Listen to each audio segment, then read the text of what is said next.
In our news bulletin for this evening, the Statistics Office works through phases to complete the Household Income and Expenditure Survey. A local NGO says inclusion and recognition for people living with disabilities is at the core of their work as they mark International Day of Persons with Disabilities. Niue gets a chance to put forward thoughts to the family of Journalomu. Niue's Lawn Bowls team competes at the Asia Pacific Bowls Championship to qualify for the World Bowls Championship next year. Data for income and spending patterns for households in Niue are being collected as part of the Statistics Household and Income Expenditure Survey. The 10-month-long survey is divided into 8 rounds where randomly selected households will fill out spending and saving questionnaires, which will then be collated for the government to make some decisions about the findings. Government, in conjunction with the Statistics Niue office, is conducting a household income and expenditure survey. And this survey is the second of this kind. The first one was done way back in 2002.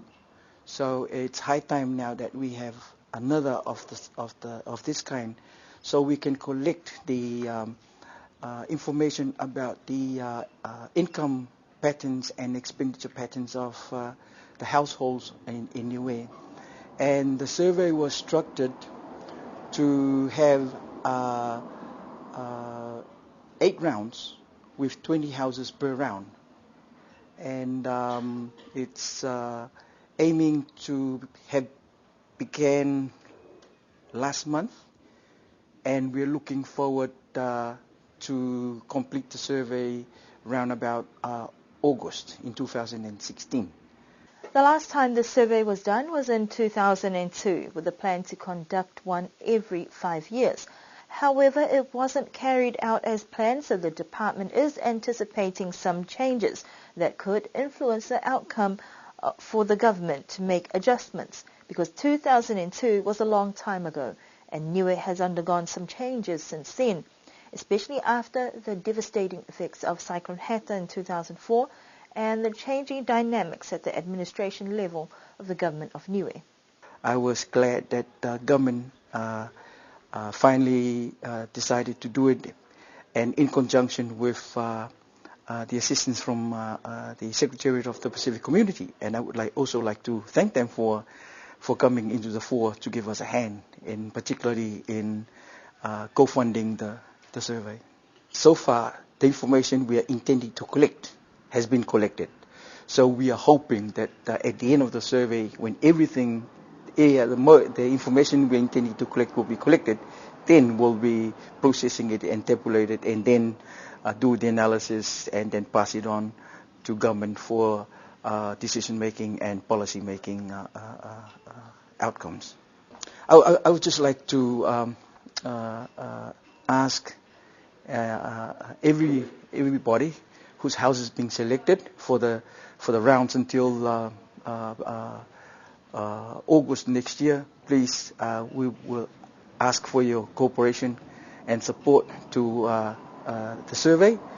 And in advance, I would like to thank you, everybody, for doing it. Thank you very much. The final round of the survey will be done in August next year, months after the 2016 general elections. Society has been called on to push for the inclusion, access and empowerment of people with disabilities towards development. The International Day of Persons with Disabilities has been marked on the 3rd of December since 1992 to increase public awareness, acceptance and understanding of people with disabilities. The focus this year is to make communities inclusive and accessible for all, improving disability data and statistics, and including persons with invisible disabilities in society and development. We spoke to a representative from a local NGO, the Niue Tolomake Law Association, to find out what they are doing. We would like to empower them with some PowerPoint words, encourage them to go forward, don't need to worry about their disabilities. They are part of the community, and they can live as normal people do. They have the potential, even though they have a disability, but they can still strive forward to do a lot of things in life with their skills and talents.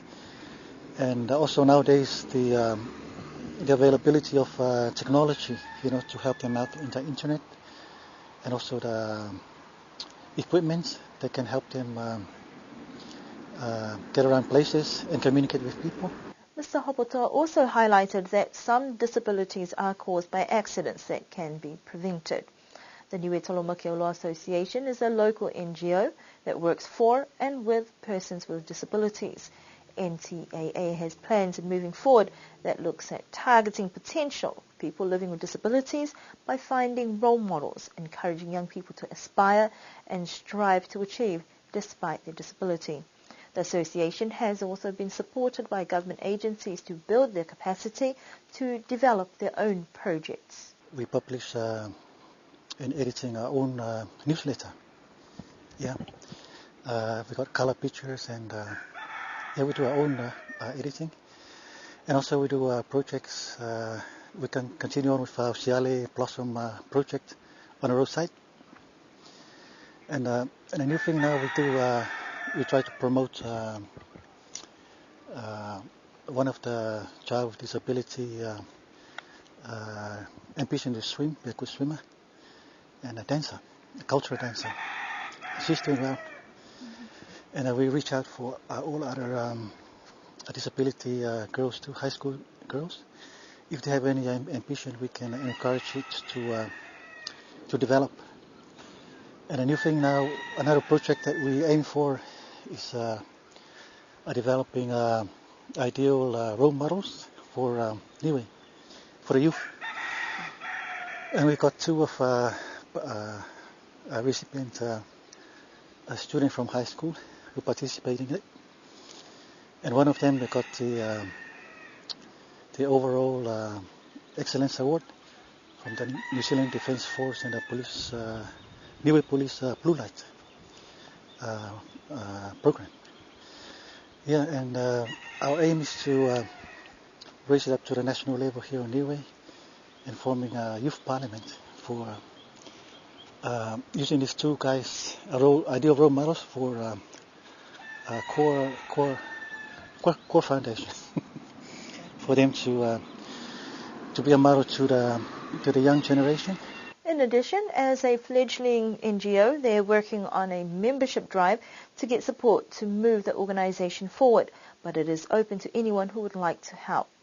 The hope is to look beyond just awareness, but raising the status of people living with disabilities to be a positive contributor to society. Fans in Niue had the chance to send through condolences to the family of the late Jonah Lomu. Jonah Lomu rose to stardom in the early 90s playing for the All Blacks, but his rugby career came to a halt following a rare debilitating illness. It has been just over 3 weeks since the passing of this famous rugby player, and his loss has had an effect not only in New Zealand but all over the world. A condolences book was placed at the New Zealand High Commission office at Te Peo to give people an opportunity to share their thoughts and sympathies. People had just over a week to drop into the office to write their messages, and there were a few who showed up to make their mark. Over the weekend, the island was preparing for Cyclone Tuni and missed out on the chance to watch the family service, but it goes without saying that Lomu's fame inspired many aspiring rugby players the world over, including Niue. Lomu has been described as the first real superstar of world rugby, a gentle giant, fearless, an all-round great New Zealander. The condolences book will be sent to Jonah Lomu's family this week. Niue's Lawn Bowls team are competing in the Asia Pacific Bowls Championship in Christchurch to qualify for the World Championships in New Zealand next year. The 10-strong team consists of 4 local players and 6 New Zealand-based players, and also includes 3 team officials. Team Niue have been preparing for this championship since they returned from the Pacific Games in Papua New Guinea Niue has a team in the men's singles, pairs, triples and fours, while the women are also competing in singles, pairs, triples and fours. After more than a week of competition, Team Niue are placing in about 8th in the men's fours, men's singles, women's triple, and placing 7th in the women's fours, women's pairs, as well as women's singles, and the men's triples placed 5th overall.